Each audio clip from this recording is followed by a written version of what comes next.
How can we keep our volunteer team from burning out and staying in our ministry and loving what they do? That's what we're talking about today on the Ministry Coach Podcast.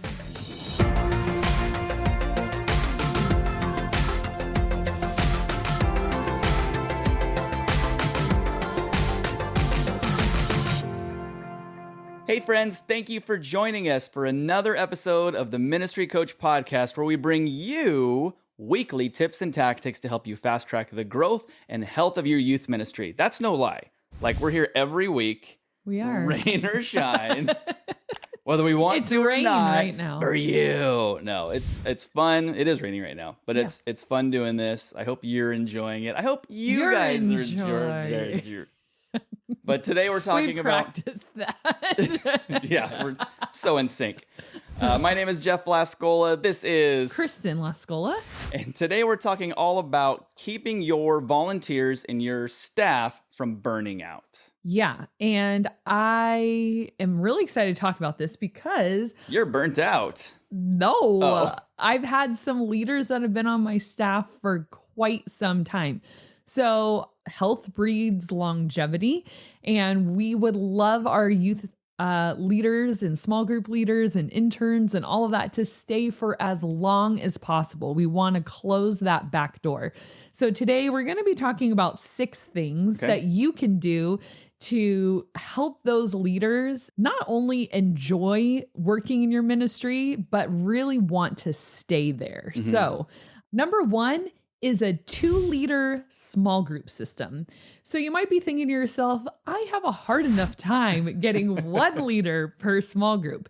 Yes, I know we did a whole episode on recruitment. Mm-hmm. So maybe go back and watch or listen to that one, and that will help you pad your team and get you more people, because you should have at least 2 adults per small group if you don't already. And ideally, you are not going to be one of those. Yeah, and I'm glad you brought that up, because we were talking about that in a staff meeting, I think it was last week or 2 weeks ago, and our head pastor brought up a really good point. He said, if you are in a small group during small group time, you will never know what's going on. Like, you should be kind of walking around, maybe kind of listening in on what's going on. And then you're available for problems, parents, discipline, helping someone out, all of that. I very rarely lead a small group. So it's like maybe a rare occasion when both of my leaders can't be there. But see, that's the beauty of 2 small group leaders. We're going to talk about the reasons why. Some of them might be obvious to you, but some of them maybe you have never thought about. Having 2 small group leaders per small group is very healthy for the small group leaders themselves, because tonight we're talking about burnout, and leaders don't want to be alone, right? That's kind of like when you have 2 leaders that partner together, there's like this shared leadership burden that they can carry the load together. Yeah, balance between them. And sometimes you're just having an off night. Yeah. And you're there, but you're just not in the mood. And so I've told them, hey, feel free to have one person kind of take care of business. So one person takes attendance, maybe one person does the quick, like, hey, tell me the highs and lows this week. And then you let the next person take the meat of the conversation. And then the other one can chime in or maybe help with some discipline or squirrely kids or whatever. But you can kind of flip-flop throughout, you know, each week of like who is going to do the brunt of the leading the discussion. And it just really helps leaders feel supported in their group. And just to have another adult relationship. You know, if you're a parent, you know how this feels when you've just been with kids all day and you just want that other person, parent, helper to come alongside of you. It just is that great alleviation of kind of a lonely, potentially lonely situation. Yeah, you get worn out. When I was in small groups, leading small groups, I remember thinking when you are the only one in there doing the discipline, the Bible study, all that, it was just so hard to keep on track. Yeah. Because once... like you're telling a kid, hey, you know, knock it off, don't do that, or blah, blah, blah. And then all of a sudden it's like, where was I? I don't even know. I just went through 3 or 4 minutes. Like you're trying to be spiritually minded, like get your head in the game of like this lesson. And you're but telling these kids to shut up. Yeah, it's just like so hard. And so with that, pairing them really well, because just because you put, well, you're 2 adults, go for it. You want to be strategic and not give them more work. Exactly. Because we all know we may all be Christians and love each other, but we just are not a good fit with every person, right? So you want to make sure you strategize. Here's some things to consider when you strategize how to pair leaders together. You don't want to put two low energy people together. You don't want to put two high energy people together or two big dominators together. I sometimes like to vary the ages a little bit too. If I have an older leader who's more seasoned and has a different tempo to them, sometimes I like to put them with a younger leader who maybe has a lot of energy or is kind of new, trying to get their feet wet. Sometimes I just put people together because like they're great friends and they're going to have a blast, and that's going to make them really enjoy. We want them to really enjoy being there. And sometimes you have leaders that they're just like, I had a leader once and she would just come to me and say, I don't know, it's just not a good fit. We have no chemistry. And I'd be like, okay, hang in there. We'll try to find someone to, come in and all of that. And that's why you always want to have more leaders than you need, because then you can move people around if you need to. And when you have just some really easygoing people, they'll usually just move when you ask them to. So then always having those people waiting in the wings, because you never know when a leader is going to drop unexpectedly. So maybe a leader is leaving for college or they've taken on another job or have another commitment or have to leave for a season. Then you never have to scramble like, shoot, like we have no, like you just always have people kind of waiting in the wings. So if you have two, if you lose one, it's not that hard to get one more. When you say waiting in the wings, what does that look like? Let's say ideal situation, you have, let's say 20 volunteers. Yes. And all 20 are there. Yes. Are the waiting in wing people part of that 20 or are That's they in a good addition question. to? That actually wasn't very clear. So what I mean by that is, so right now I'm stocked. I have 10 small groups. Every small group has 2 leaders. That's 20 leaders. But my waiting in the wings are, I have a high school senior who he's really interested in being a leader. He's not quite ready yet. So he's in observation mode. Okay. He sits in a small group with 2 other leaders and he doesn't participate really in the discussion. He might chime in here and there, but the brunt of the leadership is not put on him. He's in development mode. I have another leader. She's going to start this summer. She'll be going into her senior year and she'll be the same kind of situation, like kind of that waiting in the wings. Like you're not ready, but maybe by the time someone has to step down, you will be ready. So you always want to have more than you need. If people approach you and are like, I'd love to be a small group leader, never say, I don't have a spot for you. Find a spot for them. Put them in observation, have them help you with setup, have them help with games, give them a role, because there will come a time when you need them. And when you need someone is not the time to find someone. Right. Because then you have to, here's our ministry culture and DNA, and they're learning everything. It's like, nope, just they go right through that door and it's like this perfect system. Dig that well before you're thirsty. Ooh, yes. So, and then when leaders need to miss or take off, your system doesn't break down. It's like, well, it's a bummer you have to lead on your own, but the show will still go on. Right. It's fine. So, and then the other perk of this is a safety perk. There's so many weird things right now with students and being alone with leaders. Every church has a different policy. Obviously, it's a small group, so it wouldn't be like just one-on-one. But having 2 adults in a room with kids just is one extra layer of protection for you, for your ministry, for your small group leaders, all of that. There's accountability, everything. And I've had parents ask me about that before. And I said, yeah, we have 2 adults per group. And they were like, awesome. I love that. I think because of the accountability aspect for it. And that really helps. That's number 1 of really helping leaders not burn out, is give them a great partner. Don't leave them out on the lonely island of leading their small group by themselves. Number 2, one thing my leaders have expressed that they really love, and some of them have been frustrated by other volunteer positions, when they don't know what's going on, they burn out. They want to be informed, they want to be communicated with, and they want to know what's going on. They don't want surprises.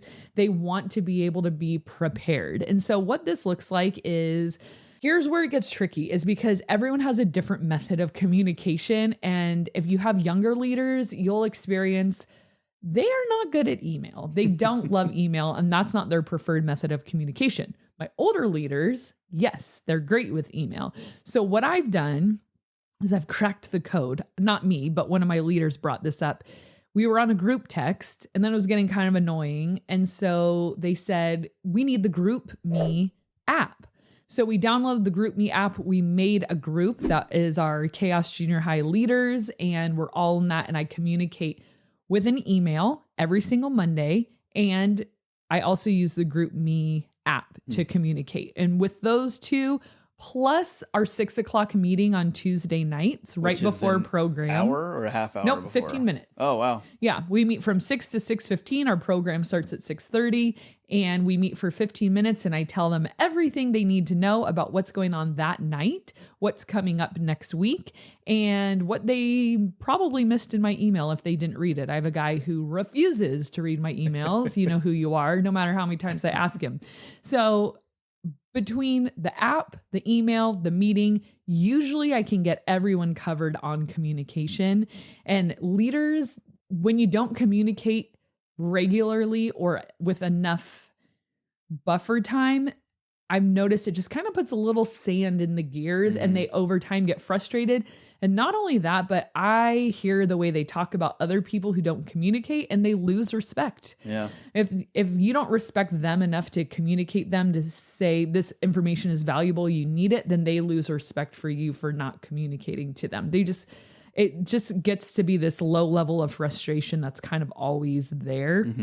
So no surprises, keep them informed. Number 3, make sure they feel prepared. This kind of sounds like the same thing, but it's a little different.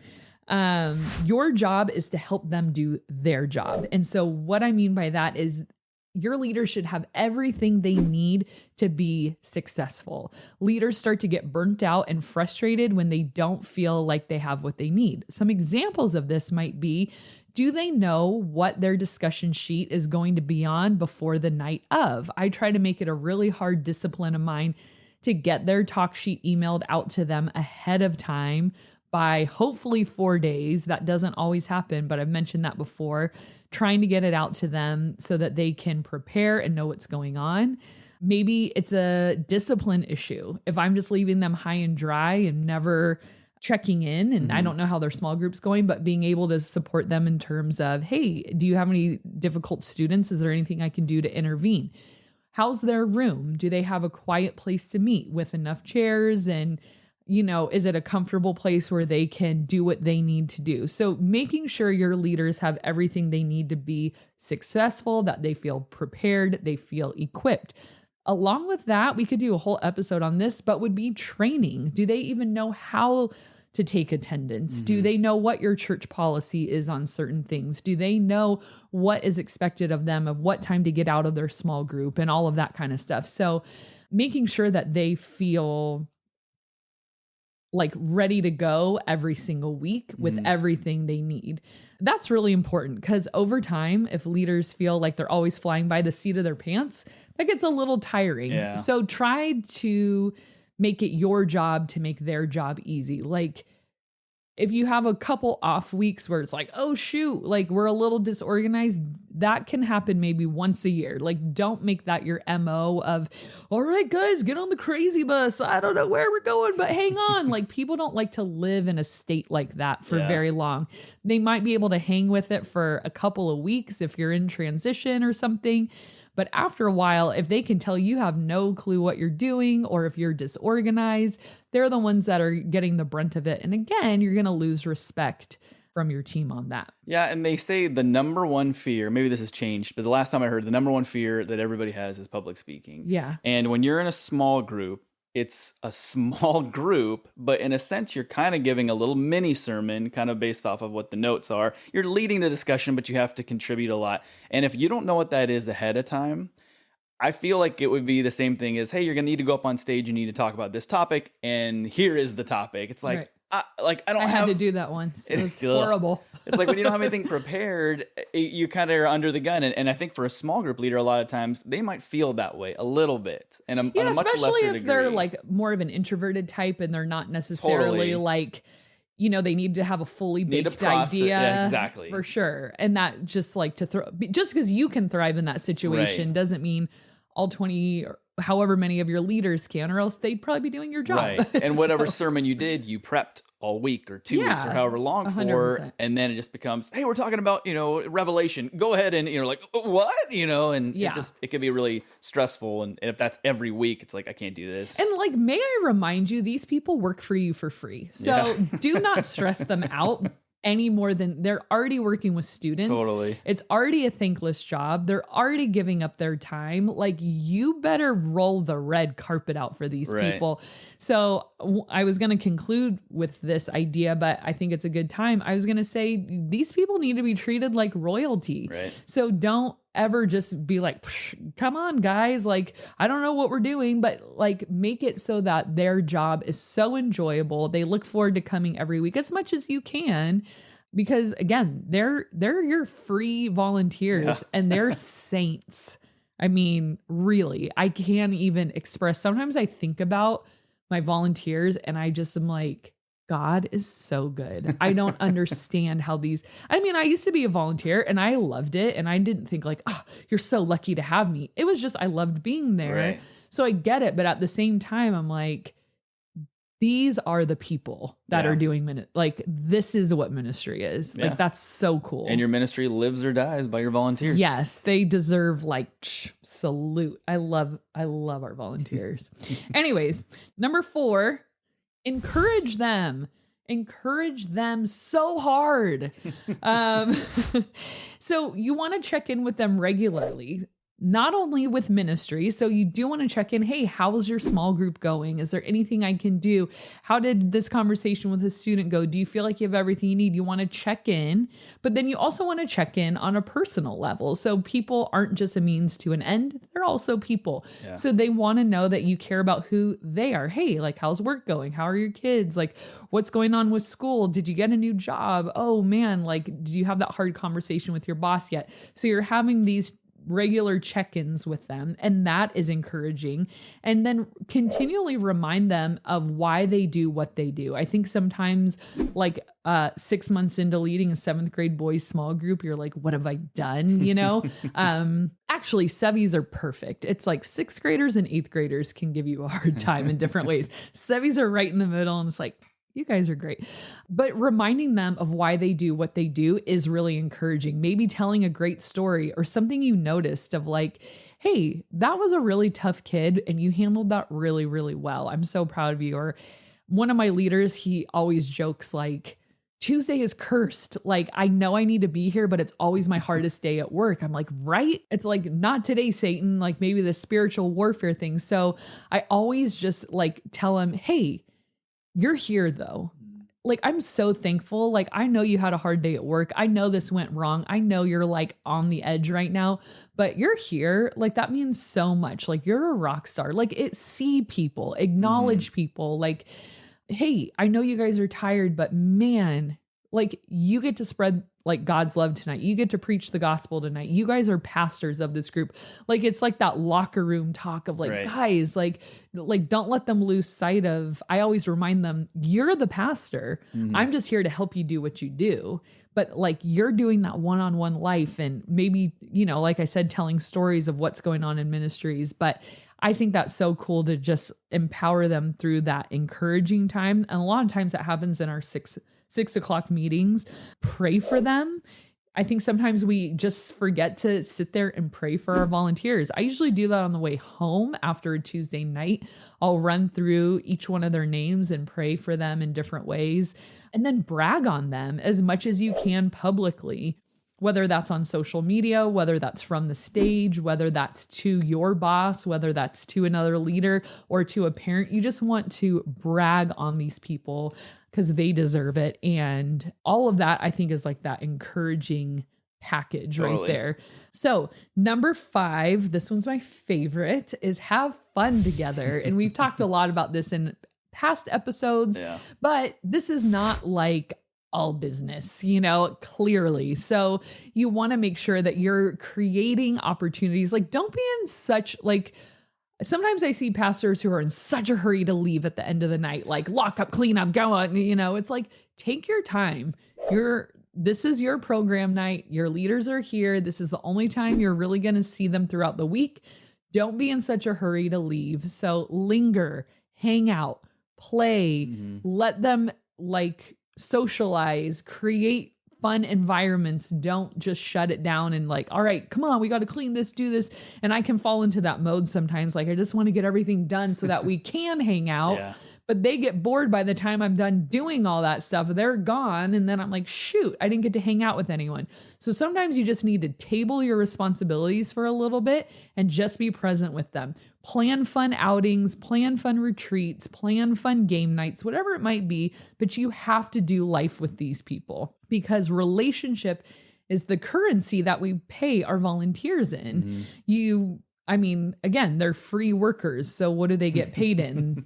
Relationship. And that goes a really long way. Yeah. And that community is really built in those hours, or shouldn't say hours, minutes after program ends. For sure. Because all of them are there, if they had to arrive late or whatever, but at the end of the night, hopefully they'll all be there. And it's like, you can kind of decompress and talk about the fun things that happened, if there were any struggles or all that stuff. But it's like, I feel like that's when really the community, you dance together, you mess around together. We used to do dance parties. Yeah. It was so fun. And it just, I don't know. I feel like those were the funnest times. I feel like all the pressure's kind of off at that point too. Yeah. It's like youth group without the kids all of a sudden. Like you guys are the kids. We're listening to music, eating candy, whatever, like pizza's left over and just hanging out. And so just make that time intentional. Like try it. If you're not the fun type, I would think you are because you're in youth ministry, but some youth pastors are a little more serious. Right. They're not into like all that kind of stuff, but try to just fake it till you make it, maybe. Like try to like engage on that fun level and kind of let your hair down a bit and not be so tied to responsibility, but let your heart be light and just hang for a bit after group. Because that goes a long way. That's where you're creating memories and that's when you're paying your volunteers. Also, one thing we like to do is when we make videos together, I feel like that's when we have the most fun. So my intern, he started this awesome thing called The Scoop, and it's like a announcement video, and he's having leaders be in it, and they film it after our program every Tuesday, and it's just like for the following week. Yeah, and it's just like so funny, and they're laughing, and like he picks different leaders each week to be a part of it, and it's just like there's just like all this chemistry that gets built and they're just like laughing and having so much fun. So making videos together. Last week we talked about like, don't forget the lyrics videos and how that's like a really big memory maker, relationship builder. I always feel like I want to be at the point with people where I have like inside jokes. Yeah. Like, and you that can make only fun happens of them without worry. Yes. Like just push the envelope a little bit. That's how you know I like you and I feel comfortable with you. But that only happens through time spent. Right. You can't manufacture that, if you're too professional with people and like, so how was work today? Right. It's like, we're not close, All right. And number 6, and finally, use this one at your discretion, but I'd say this energizes my leaders to use them beyond their small group leading roles. And what I mean by that is my leaders really like to do leadership things. So they like to have the mic and do pickup. I have a leader every week. He's out there like, Kristen, I got it. He has his walkie-talkie, he has the microphone. He loves calling names at the end of the night. When the students come, all the kids gather around him. And when I talk to him over the radio, he puts it up to the mic and I sound stupid and they all laugh. And he just has a great time. He loves doing it. I have another leader who she loves leading games and she's really good at it.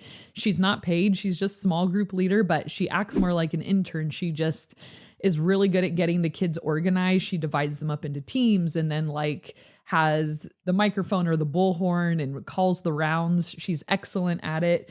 I have other leaders that are really good at taking fun videos for our Instagram. So they don't necessarily want to play dodgeball, but they'll film it and they'll make cool slow motion clips or whatever and put it on our Instagram and run some social media for us on program nights or MCing even. I have some leaders that help MC on certain nights. They're really good at giving announcements. They have a good stage presence. So I always I feel like when I first started in ministry, I saw certain ones of those roles like this is a staff thing. This is a me thing. Like staff does this, volunteers do this. But then like the longer I've been in ministry, I realized that those can blend and overlap. And it's actually really cool because people feel more a part of the team, take stuff off your plate. And I think it's good for kids to see as many people up in front as possible. Totally. And it gives the leaders some more purpose too. Then it's like, not just like my half hour to 45 minutes in small group, but I was a part of this thing start to finish. And I loved this. I don't know why I haven't done this sooner. So all of these things, the whole point is we're all going to hit rough patches in ministry. Maybe your motivation is, well, this is how my family gets fed and how we get to go to the doctor. And so I'm going to stick around for a little longer. But your leaders need a motivation to want to stay.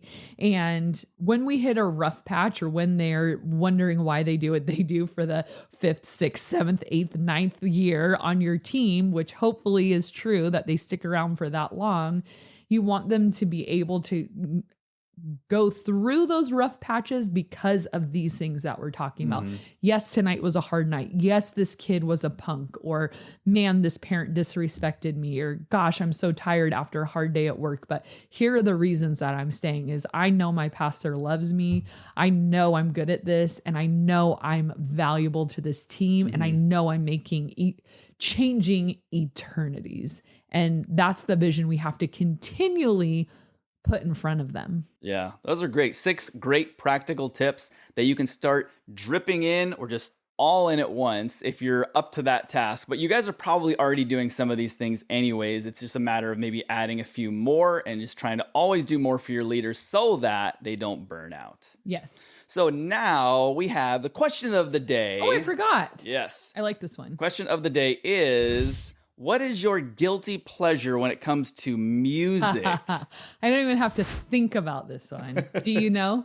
Britney? Yes, Britney Spears. So for my birthday one year, we went and saw Britney in Vegas, Piece of Me tour at Planet Hollywood. It was awesome. Most of the time when I work out, I just listen to full on Britney the entire time. I love her. Hashtag free Britney for sure. Yes, Jeff, don't shake your head. This is real I'm life. a Britney fan. I feel like I get a lot of haters for that and people like to make fun of me, but it's good music. She's a great dancer. She's an incredible performer. I feel guilty about it, I guess, because I don't know if grown women are frowned upon. It is, but I love her, so whatever. This is kind of a cop-out answer, I think, for me, but I don't have any guilty pleasure music, and here's why. I don't feel guilty about any of the things that I listen to and like. Well, you don't even feel a little embarrassed? No, and that changed for me a while back, because I remember I used to always was really concerned with like, I can't like that band, or I can't listen. And sometimes you're listening to song Bop by exactly Hanson. Yeah, Hanson. Bop. Okay, that's a perfect example because you listen to it and it's like, doggone it, that is catchy. I can't. You just said doggone it. Doggone it. That is. And it's like, why do I need to not like a song? Because it's not cool. Right. And then and somehow like all of a sudden it just made a shift in my mind. I was like, I just don't care anymore. So whether it's can you rewind to when you were 18? Then what was your guilty pleasure? Because now you're like so mature and everything, but like I'm like unashamedly an 80s music fan. And I remember some of that stuff I thought was uncool for a while. And then I remember I had a sleepover at a friend's house and he was playing Tears for Fears. And I was like, dumb band is this?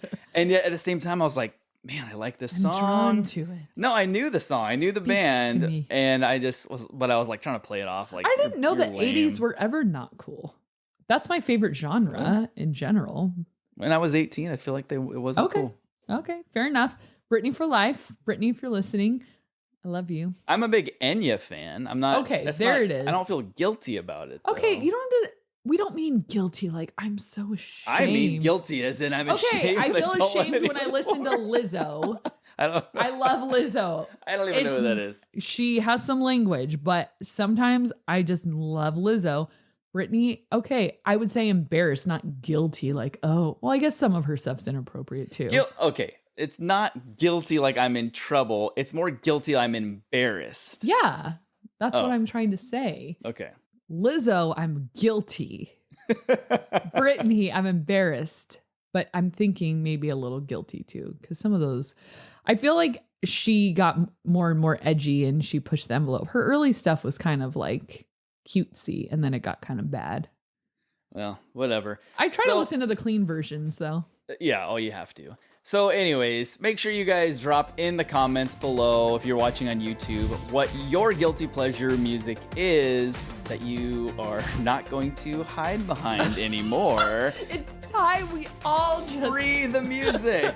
Please don't free the music. And on that note, we will see you guys next time.